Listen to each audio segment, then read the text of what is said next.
लाखों भारतीय विदेश जाते हैं, देश का नाम रोशन करते हैं, पर कुछ गलतियां हैं जो सारी मेहनत पर पानी फेर देती हैं। तो सवाल यह है कि विदेश जाकर हम भारत की कौन सी छवि बनाते हैं। चलिए इसी को थोड़ा करीब से देखते हैं। सोचिए, लंदन का एक पुल और उस पे पान के लाल धब्बे। नतीजा, लोग भारतीयों को अनसिविलाइज्ड कहकर मजाक उड़ाते हैं। ऑस्ट्रेलिया में तो और भी बुरा हुआ। सीसीटीवी में लोग किसी के प्राइवेट गार्डन में पेशाब करते पकड़े गए। बहुत शर्मिंदगी हुई। और ये देखिए, कनाडा में एक साहब हैंडीकैप्ड पार्किंग में गाड़ी लगाकर पकड़े जाने पर सेल्फी मांग रहे हैं। देखिए, ये कोई एक दो घटनाएं नहीं है, ये एक पैटर्न है जो अक्सर कल्चरल डिफरेंस की वजह से बनता है।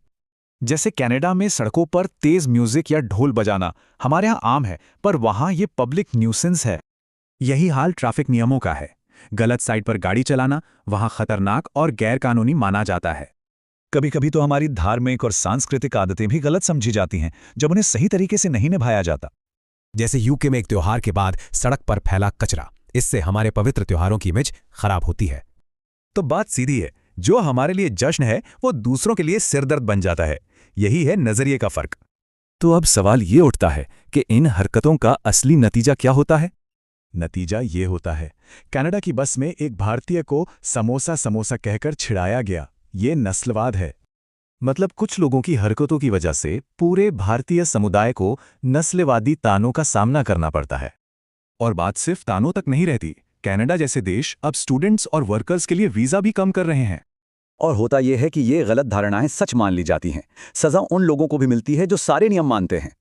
पर क्या हम इस इमेज को बदल सकते हैं? बिल्कुल, बस कुछ आसान बातों का ध्यान रखना होगा।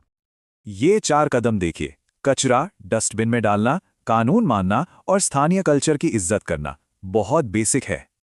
असल में विदेश में हर भारतीय एक तरह से देश का एम्बेसडर होता है, चाहे वो स्टूडेंट हो या टूरिस्ट। हमारी एक छोटी सी लापरवाही, जैसे सड़क पर कचरा फेंकना, पूरे देश की इमेज को खराब कर सकती है। लेकिन जिम्मेदारी का एक छोटा सा काम भी पूरे देश का मान बढ़ा सकता है, हम पर गर्व महसूस करा सकता है। तो आखिर में चुनाव हमारा है।